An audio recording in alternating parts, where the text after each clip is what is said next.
नमस्कार दोस्तों, कैसे हो आप सब। आशा करती हूँ आप लोग ठीक होंगे। आज सुनाएंगे सोहर का उठान गीत।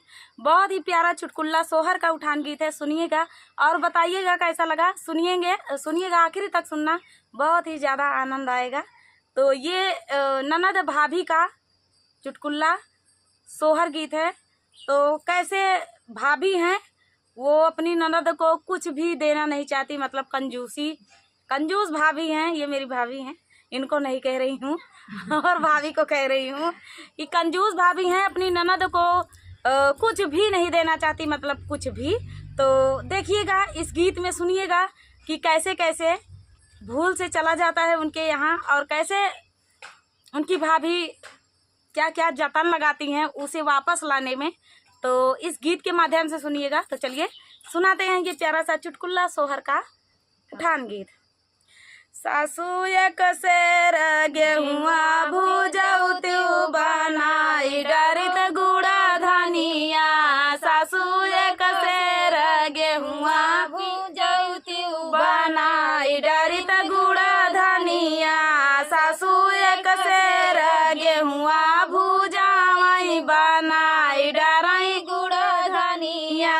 सासू एक सेर गेहुआ भूजावई बनाई डरई गुड़ा धनिया।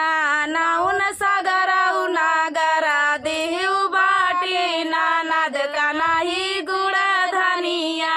नाउन सागरऊ नागरा देहु बाट ननद का नहीं गुड़ा धनिया।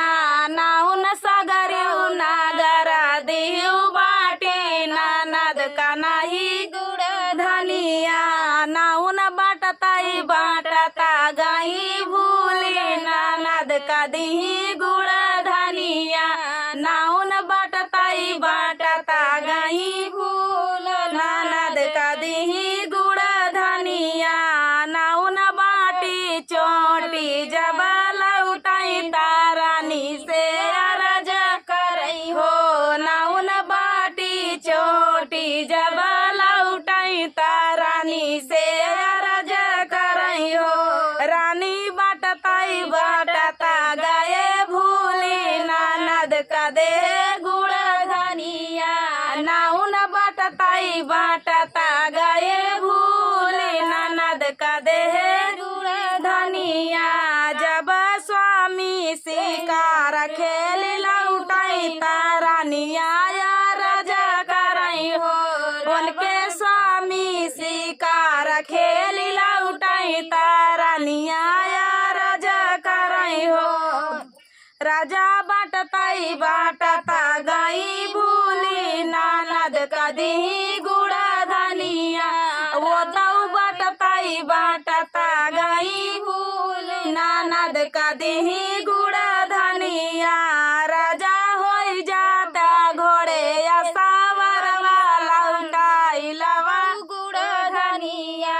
राजा हो जाता घोड़े या सावर वाला लौटाई लवा गुड़ा धनिया। राजा हो गए घोड़े या सावर लौटाई चले गुड़ा धनिया। राजा हो गए घोड़े या सावर लौटाई चले गुड़ा धनिया। उनके बहिनी जा बैठाई मोहरवाता बउआ पहुँचाई गहूँ धीरिया। उनके बहिनी जा बैठाई मोहरवाता भैया पहुँचाई गहूँ धीरिया। भैया घोड़वाता बांधा घोड़ा सरिया करऊ कुछो जल पनिया। भैया घोड़वाता बांधा घोड़ा सरिया करऊ कुछो जल पनिया। अरे यतनी बचना सुनाई भैया ता बहिनी से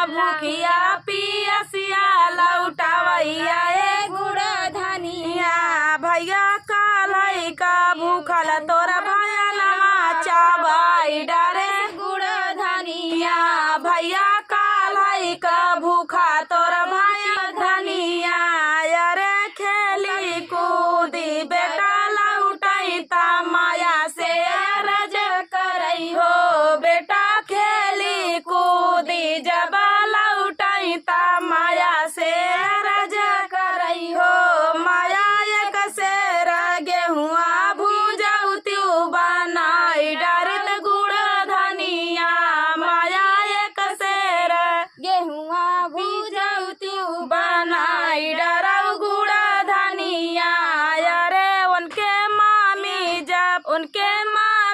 जब बैठाई देवड़िया भयना पहुँचाई गवा धीरिया उनके मामी जे बैठाई देवड़िया भयना पहुँचाई गवा धीरिया भने घोड़वा त बांधा घोड़ा सरिया करहु कुछु जल पनिया भने घोड़वा त बांधा घोड़ा सरिया करहु कुछु जल पनिया मामी हमरे ना भूखिया पियसिया लौटावई आए गुड़ धनिया पियसिया लौटावई आए गुड़ धनिया मामी जब हम होइत गरीबवा कहाँ से फेरित गुड़ धनिया मामी जब होइत हम तौ गरीबवा कहाँ से फेरित गुड़ धनिया सासू